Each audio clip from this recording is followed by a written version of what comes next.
Hello students, मेरा नाम शिवेन श्रीवास्तव है और हम डिप्लोमा स्टूडेंट्स के लिए अप्लाइड फिजिक्स की सीरीज़ कंप्लीट कर रहे हैं, जिसमें सभी के सारे ब्रांच में को पढ़ना होता है, कॉमन सब्जेक्ट है। तो आज का टॉपिक है हमारा, हम स्टार्ट करने वाले हैं rotational motion of a rigid body. ठीक है, तो इसमें आज के सेशन में जो हम कवर करेंगे वो 3 टॉपिक्स को कवर करेंगे। डेफिनेशन ऑफ रिजिड बॉडी क्या होती है, ठीक है, क्योंकि आपके जो टॉपिक में ही चैप्टर के टॉपिक में ही रिजिड बॉडी मेंशन है, तो रिजिड बॉडी होती क्या है उसके बारे में डिस्कस करेंगे। फिर rotational motion of rigid body क्या होता है, रोटेशनल मोशन से पहले हम ट्रांसलेशन मोशन के बारे में भी बात करेंगे, और फिर टॉर्क क्या होता है। ठीक है, तो हम बात कर लेते हैं रिजिड बॉडी होती क्या है। ये एक ऐसी आइडियलाइज बॉडी होती है, आइडियल बॉडी होती है। आइडियल कौन सी, सॉलिड बॉडी की बारे में बात हो रही है, जिसमें क्या बोला जाता है, अगर हम 2 पार्टिकल की किसी भी डिस्टेंस कंसीडर की जाए बिटवीन एनी 2 पार्टिकल्स, ठीक है, एक सॉलिड बॉडी है, उसमें मैं 2 पार्टिकल की डिस्टेंस मेजर कर ली, वो हमेशा क्या रहेगी, कांस्टेंट रहेगी, उस रिगार्डलेस हम कितना भी फोर्स उसमें लगा लें। ठीक है, इसका क्या मतलब है कि जैसे कि मान लीजिए जो रिजिड बॉडी है उसको हिंदी में दृढ़ पिंड भी कहते हैं। ठीक है, तो ऐसी बॉडी जिसमें हम फोर्सेस कितना भी लगाएं बॉडी में, उसके आंतरिक बदलाव में कोई भी चेंज नहीं होता है। इसका मतलब क्या, जैसे मैं मान लिया एक बॉडी है, इसमें हम 2 पार्टिकल कंसीडर किए, ए और बी, उनकी डिस्टेंस डी है। अब हम इस पे हम फोर्सेस लगाएंगे। फोर्स हमने लगाया एफ, इधर से लगाया F1, इधर से लगाया F2, चारों तरफ से जितनी डायरेक्शन सब जगह से हमने क्या करा, यहाँ पे कर क्या रहे हैं, हम इसको डिफॉर्म मतलब कंप्रेस, इसका शेप और साइज चेंज करने की कोशिश कर रहे हैं, लेकिन हो क्या रहा है, shape and size remains constant. ठीक है, बल लगाने के बाद भी क्या है, आपका शेप एंड साइज कांस्टेंट है। यानी कि अगर डिस्टेंस के टर्म्स में बात की, ये डिस्टेंस पहले भी डी थी और बाद में भी क्या है, टी ही है। इसका मतलब डी क्या रहेगी, कांस्टेंट। ठीक है, कि हम कितना भी बल लगा लें उसके बाद भी हमारा जो डिस्टेंस है वो कांस्टेंट है। या दूसरे टर्म्स में बात की जाए, हम ये भी बोल सकते हैं कि ऐसी बॉडी जिसका हम कितना भी बल लगाएं उसका शेप एंड साइज चेंज ना हो। ठीक है, तो रिजिड बॉडी पढ़ते समय तो इम्पोर्टेंट कंक्लूजन और भी हैं, कि जैसे कि हमने बात की थी कि इट डज नॉट डिफॉर्म, ये बदलाव नहीं होता है under the action of force, मतलब कोई भी शेप एंड साइज में चेंज नहीं होता जब कभी फोर्स आप लगाते हो। ठीक है, दूसरा पॉइंट ये है कि रियल लाइफ में कोई भी बॉडी परफेक्टली रिजिड नहीं होती है। ठीक है, बट लेकिन कुछ सॉलिड्स ऐसे हैं जैसे कि स्टील, वुड, स्टोन, इनको हम ट्रीट कर सकते हैं as rigid body for practical purpose, मान सकते हैं, लेकिन आइडियल रिजिड बॉडी का कॉन्सेप्ट रियल वर्ल्ड में नहीं है। ठीक है, तो हम ये कह सकते हैं कि कोई भी बॉडी रियल आइडियली मतलब कोई भी रिजिड बॉडी रियल वर्ल्ड में नहीं होती है। आइडियल केस में हम एज ए ट्रीट मान सकते हैं अपने प्रैक्टिकल पर्पसेस के लिए, कि हम उसे ट्रीट कर सकें कि ये बॉडी रिजिड बॉडी है। ठीक है,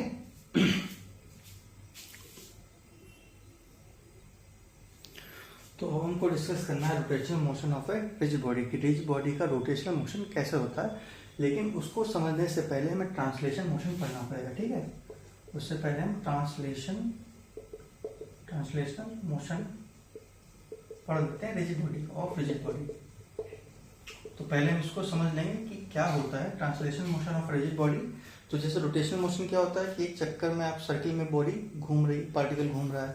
ट्रांसलेशन मोशन क्या है कि जैसे अगर कोई रिजिड बॉडी है, ठीक है, और एक सरफेस पे आपकी बॉडी रखी हुई है और आपने यहाँ पर फोर्स लगाया हुआ है, फोर्स लगाया, जिसकी वजह से मोशन आपका इधर की डायरेक्शन में वेलोसिटी आ गई है। ठीक है, तो ये जो ट्रांसलेशन मोशन होता है, आगे पीछे वाला जो मोशन है उसी को ट्रांसलेशन मोशन कहते हैं। रोटेशन मोशन जो चारों तरफ आपके सर्किल में सर्कुलर पाथ में मोशन करता है। ठीक है, तो इसमें क्या है, तो हमने रिजिड बॉडी क्या था, ऐसी बॉडी जिसमें हम कोई फोर्स लगाएं उसमें आंतरिक बदलाव ना हो। ठीक है, तो यहाँ पर भी क्या होगा, तो हम जो कॉन्सेप्ट इसको समझ पाते हैं ट्रांसलेशन मोशन में, तो हमने अगर मान लिया कि ए पॉइंट हमने ये मान लिया और बी पॉइंट ये मान लिया, तो ये पूरी बॉडी अगर बी वेलोसिटी से आगे मूव कर रही है, तो कहा यह जा सकता है कि जो वेलोसिटी बी, जो पूरी बॉडी की वेलोसिटी है बी, वो ए की भी वेलोसिटी बी होगी और बी की भी वेलोसिटी क्या होगी, बी।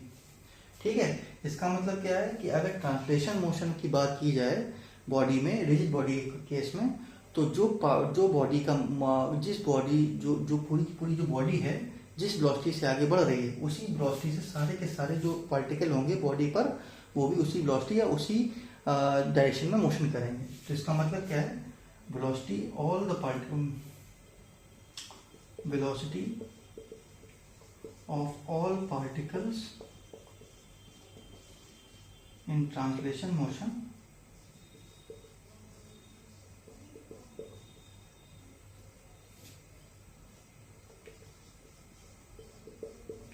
Is same. ठीक है, तो यहाँ पे हमने बात करी जो वेलोसिटी की बात की, तो ऐसा ही केस है कि वेलोसिटी के टर्म्स से बात की जाएगी तो सारे के सारे पार्टिकल की वेलोसिटी सेम होगी।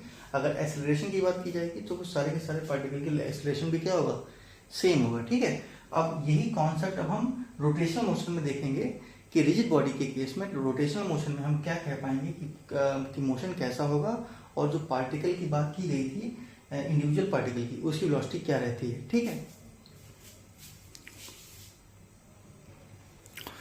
तो हम ट्रांसलेशन मोशन के केस में बात कर चुके थे कि अगर एक पूरी बॉडी का वेलोसिटी v से मूव कर रही है लीनियर वेलोसिटी से, तो हर पॉइंट हर पार्टिकल भी जो उस बॉडी पर है वो भी सेम वेलोसिटी से उसी डायरेक्शन में मूव करेगा। ठीक है, अब हम बात करते हैं रिजिड बॉडी जब रोटेट करती है, तो जब रोटेट करती है हम यहाँ मान रहे हैं किस एक्सेस पर रोटेट करिए, एक फिक्स्ड एक्सेस पर रोटेट करिए। इसका मतलब आप फैन का एग्जाम्पल ले सकते हैं, वहाँ क्या एक एक्सेस फिक्स रहती है, उसी एक्सेस के बाद फैन क्या होता है, रोटेट करता रहता है। ठीक है, तो इस केस में क्या है, उस केस में क्या, एवरी पॉइंट, जो भी पॉइंट आपकी उस बॉडी में है जो मूव कर रहे हैं ना सर्कुलर पाथ में, have same angular velocity. Same angular velocity क्या होगी, सेम एंगुलर एक्सेलरेशन भी सेम होगा।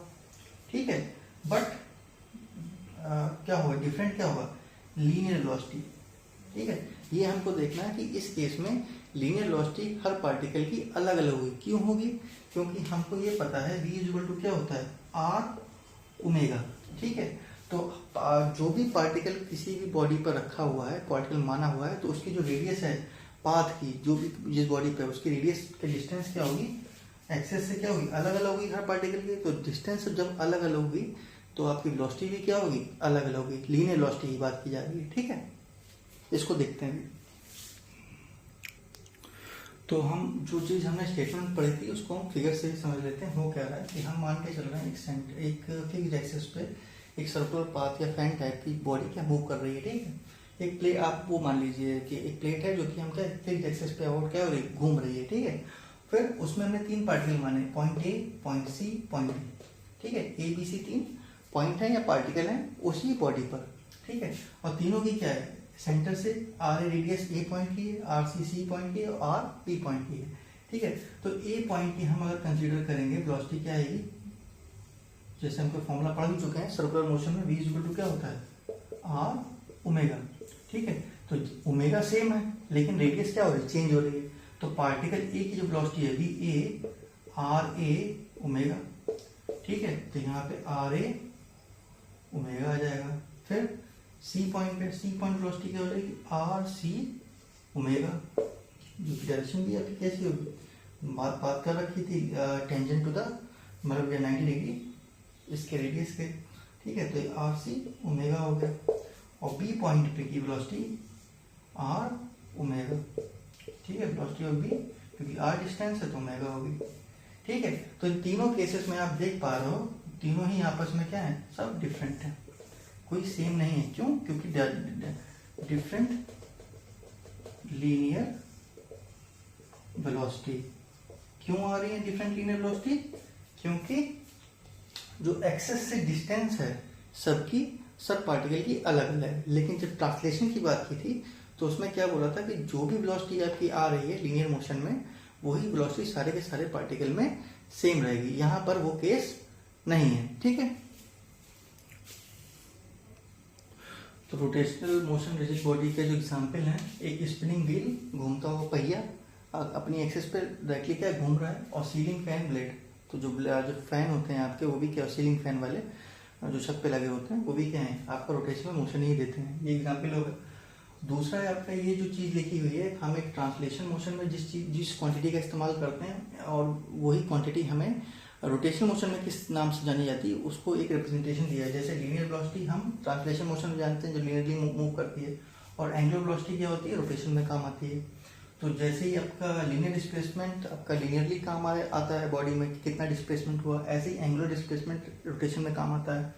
तीसरा लीनियर एक्सेलरेशन का काम आता है, ठीक है, ए, और ऐसे ही एंगुलर एक्सेलरेशन अल्फा रोटेशन में काम आता है, ठीक है। तो अब हम बात कर रहे थे टॉर्क, जिसको हम मोमेंट ऑफ फोर्स भी कहते हैं, ठीक है।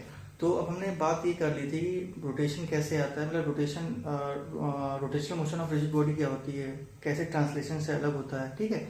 अब बात ये करते हैं कि वो रोटेशन होता कैसे है। हमको ये तो पता है कि मोशन किसकी वजह से होता है, फोर्स लगा मोशन हो जाता है। अब रोटेशन किसकी वजह से होता है, तो रोटेशन के पीछे का जो रीजन है वो है टॉर्क, ठीक है। टॉर्क क्या होता है, torque is the turning effect, घुमाने में जो help turning effect of a force, कि हम लगाते तो फोर्स है, लेकिन वो क्या कर देता है, किसी बॉडी को रोटेट करने में हेल्प कर देता है। तो उसी को हम क्या बोलते हैं, अबाउट एन एक्सेस और अ पॉइंट, किसी एक्सेस या पॉइंट के अबाउट, ठीक है। तो जब भी रोटेशन हो रहा है, जैसे फैन में भी क्या है, फैन में एक एक्सेस है, एक्सेस के अबाउट क्या होता है, फैन रोटेट हो रहा है। अगर व्हील की बात की जाए, व्हील एक पॉइंट के अबाउट क्या कर रहा है, रोटेट कर रहा है। तो ये सारी चीज क्या है, एक पॉइंट या एक्सेस के अबाउट रोटेशन इफेक्ट आ रहा है, ठीक है। और फिर उसके बाद इसको डिफाइन कैसे करते हैं, मतलब न्यूमेरिकल फॉर्मूला कैसे जनरेट करेंगे, तो बात कर लेते हैं। It is the product of the force, बल का एक चीज बल, और दूसरी चीज क्या है, perpendicular distance of the line of action of the force from the axis of rotation, ठीक है। तो यहाँ पर दूसरी चीज है परपेंडिकुलर डिस्टेंस, कहाँ से, from the axis of rotation, लेकिन कैसी डिस्टेंस, वो भी परपेंडिकुलर, ठीक है। तो इसको टॉर्क को जो रिप्रेजेंट टाउ से रिप्रेजेंट करते हैं, और क्रॉस एफ होता है, ठीक है। ये कैसी क्वांटिटी है, वेक्टर क्वांटिटी है। तो यहाँ पे एफ क्या है, अप्लाइड फोर्स, और क्या है, perpendicular distance from the axis, और ये क्रॉस प्रोडक्ट है, ठीक है। जैसे एक डॉट प्रोडक्ट पढ़ा था और ये क्रॉस प्रोडक्ट है, तो क्रॉस प्रोडक्ट या वेक्टर प्रोडक्ट में कौन सी क्वांटिटी मिलती है, हमें वेक्टर क्वांटिटी मिलती है। और टॉर्क कैसी क्वांटिटी है आपकी, एक वेक्टर क्वांटिटी है, ठीक है। तो जो हमने टॉर्क की बात कर ली, आर क्रॉस एफ दे रखा है, तो हमें उसको खोलना भी आता है, क्रॉस प्रोडक्ट किस तरीके से खुलता है। तो टॉर्क की बात की जाए तो यहाँ पे अगर उसका हम वेक्टर फॉर्म निकालते हैं, तो उसमें आर का मैग्नीट्यूड, एफ का मैग्नीट्यूड, साइन ऑफ थीटा। तो मतलब यहाँ पे बात ये हो रही है कि आर और एफ में जो भी एंगल दे रखा है उसका हमें कौन सा कंपोनेंट लेना है, साइन कंपोनेंट लेना है, ठीक है। तो ये कैसी क्वांटिटी है, वेक्टर क्वांटिटी है। इसकी असाइनमेंट क्या है, न्यूटन मीटर, और इसकी डायमेंशन क्या है, ml²t-2। ये सारी चीजें हम पहले से ही सीख चुके हैं। अब इसको हम डायग्राम से रिप्रेजेंट करके देखेंगे एक्चुअल में टॉर्क होता क्या है और कैसे लग रहा है, ठीक है। तो हम बात कर लेते हैं, जैसे कि ये एक एक्सेस है, ठीक है। एक्सेस के अबाउट क्या है, एक आपकी रॉड है, इस तरीके से रोटेट हो सकती है, ठीक है। तो इसमें एक्सेस अंदर की तरफ जा रही है और रोटेशन इस तरीके से हो सकता है।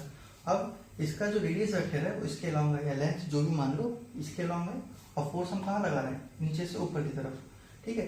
तो इसके बीच में कुछ ना कुछ आपका एंगल है बना हुआ, ठीक है।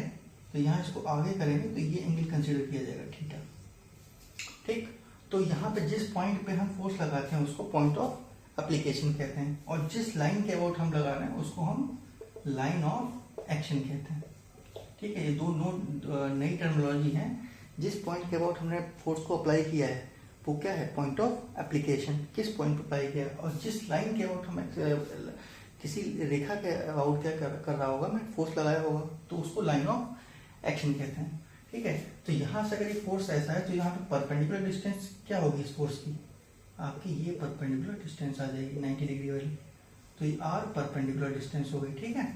तो यहाँ पर जो टॉर्क है आपका, अब आपको दिख भी पा रहा हो, जैसे आपने फोर्स लगाया तो बॉडी किस तरफ रोटेट होना चाहिए, इस डायरेक्शन में, जो कि है ACW, एंटी क्लॉकवाइज डायरेक्शन। तो टॉर्क के केस में भी एंटी क्लॉकवाइज डायरेक्शन क्या मानते हैं, पॉजिटिव, और क्लॉकवाइज को नेगेटिव, ठीक है। तो अब यहाँ पर जो आपको टॉर्क आ जाएगा, टॉर्क इज इक्वल टू, तो यहाँ पे अगर ये थीटा ये वाला हमने कंसीडर कर रखा है तो यहाँ पे आपको दिखेगा ये, तो यहाँ पे आप टॉर्क F और R परपेंडिकुलर डिस्टेंस ले सकते हैं, इन दोनों का क्या हो जाएगा, ये प्रोडक्ट।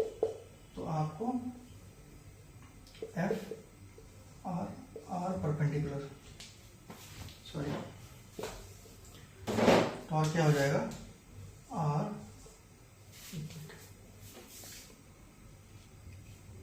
तो इस केस में आ जाएगा torque R perpendicular into F distance. और अगर आपको उस फॉर्म में लिखना है जो हमें वेक्टर की फॉर्म में टॉर्क चाहिए, magnitude R vector plus F vector sine of theta. ठीक है, तो दोनों केस में तो हमको या फिर एफ और आर के बीच में कोई परपेंडिकुलर डिस्टेंस या एफ का कंपोनेंट लेना आना चाहिए या आर का हमें कंपोनेंट लेना आना चाहिए। तो उस केस में हम सिंपली ये लिख पाएंगे torque is equal to R cross F. ठीक है, कई बार आप जब मोमेंट ऑफ फोर्स या टॉर्क पढ़ेंगे तो आपको एक टर्मिनोलॉजी और जानने को मिलेगी जिसको बोलते हैं मोमेंट आर्म। ठीक है, मोमेंट आर्म कुछ नहीं है, ये परपेंडिकुलर डिस्टेंस है, इसी को परपेंडिकुलर डिस्टेंस को ही हम क्या कह देते हैं, मोमेंट आर्म। ठीक है, तो ये आपका मोमेंट आर्म हो जाएगा। तो जो भी फोर्स के परपेंडिकुलर डिस्टेंस होगी टॉर्क के कंडीशन में, जो भी जहां भी रोटेशन पॉसिबल होगा तो वहां पर मोमेंट आर्म क्या हो जाएगा, परपेंडिकुलर डिस्टेंस हो जाएगी। ठीक है, तो आज के केस में हमने आपको रोटेशनल मोशन के बारे में पढ़ा, रिजिड बॉडी के बारे में पढ़ा और टॉर्क क्या होता है, टॉर्क कैसे अप्लाई किया जाता है, ट्रांसलेशन में और रोटेशन में किस तरीके से वेलोसिटी का वेरिएशन आता है। ट्रांसलेशन में आपका जो मोशन होता है उसमें अगर वेलोसिटी आ गई है तो सारे पार्टिकल वेलोसिटी सेम रहती है। रोटेशनल मोशन में ये केस सेम नहीं रहता है, एंगुलर वेलोसिटी सेम रहती है लेकिन लीनियर वेलोसिटी चेंज होती रहती है। क्यों? क्योंकि वहाँ पे एक्सेस जो भी डिस्टेंस, हर पार्टिकल की डिस्टेंस अलग अलग है, तो वहाँ पे जो सिनेरियो होता है v equal to R omega, तो आर डिस्टेंस अलग अलग आती है। इस कारण से आपका क्या वेलोसिटी भी रिजिड बॉडी के केस में अलग अलग आती है। ठीक है, फिर हमने टॉर्क को समझा कि टॉर्क क्या होता है, उसके साइन कन्वेंशन समझा, कैसे डिफाइन करते हैं, टॉर्क अप्लाई करने पर हमारा जो कैसे रोटेशन होता है। तो इसके जो एग्जाम्पल्स हैं, तो आपको जो टॉर्क अप्लाई करने के आपने देखा होगा डोर्स में जब खोलते हो तो हम क्या करते हैं, जो डोर्स का पल्ला लगा होता है तो वहाँ पे हैंडल लगा होता है। हैंडल कहाँ लगा होता है, एंड पे लगा होता है। तो जब कभी हम फोर्स लगाते हैं तो इजीली क्या होता है, डोर ओपन हो जाता है। ऐसे ही खिड़कियों में होता है। ठीक है, जब खिड़कियों में भी हम जब क्या एक हैंडल बना होता है तो हैंडल में भी क्या करते हैं, फोर्स लगाते हैं और किसी एक एक्सेस के अबाउट क्या होता है, वो पल्ला खुलने को तैयार होता है। ठीक है, तो हम ये आपके एग्जाम्पल्स भी समझ लेते हैं, टॉर्क्स के एग्जाम्पल एक एक करके समझते हैं। ठीक है, तो एग्जाम्पल्स ऑफ टॉर्क क्या है, ओपनिंग ऑफ डोर। तो डोर में क्या होता है कि हैंडल लगा होता है एंड पे, तो आपने फोर्स लगाया किसी एक हिंज पॉइंट के अबाउट, एक फिक्स्ड लाइन के अबाउट, वो क्या है, वो पल्ला आपका क्या होता है, जुड़ा होता है, उसके अबाउट अपना फोर्स लगाया, डिस्टेंस आपको पूरी मिलती है। ठीक है, डोर्स के बीच में इस तरीके से आपको दिखता होगा, यहाँ पे आप हैंडल लगा होता है और यहाँ पे इसके अबाउट क्या होता है, वो खुल सकता है। तो यहाँ पर हम फोर्स लगाते हैं और ये परपेंडिकुलर डिस्टेंस पहले से अवेलेबल होती है। तो जितना डिस्टेंस ज़्यादा होगी उतना हमें टॉर्क की फोर्स हमें क्या करना पड़ेगा, कम लगाना पड़ेगा डोर को ओपन करने के लिए। इसीलिए जो हैंडल होता है सबसे एंड पे लगाया जाता है। ठीक है, तो दूसरा केस है यूजिंग ऑफ स्पैनर और रिंच। तो रिंच आपने देखा होगा नट बोल्ट को टाइट या खोल लूज करने में काम आता है। तो इसमें भी क्या होता है, कई बार आपने देखा होगा डिफरेंट साइजेस के आते हैं, कोई बहुत बड़ा होता है, कोई छोटा होता है। तो जितना भी लेंथ में बड़ा होगा रिंच, उतना ही हमें कम फोर्स लगाना पड़ेगा नट और बोल्ट को खोलने के लिए। ठीक है, तीसरा turning of a steering wheel. तो जब अपने कार से ट्रक वगैरह आप देखा होंगे चलते हुए, तो उसमें क्या है, कोई हम हैंड की मदद से क्या करते हैं, टॉर्क लगाते हैं अबाउट सेंटर ऑफ स्टीयरिंग। ठीक है, तो जब आप रोटेट करते हैं तो उसी हिसाब से वो रोटेट करता है। तो यहाँ पर भी टॉर्क का इस्तेमाल किया जाता है। तो ये कुछ एग्जाम्पल्स थे जो हमको जानना चाहिए था कि टॉर्क को समझने के लिए। ठीक है, तो आज के लिए इतना ही, थैंक यू।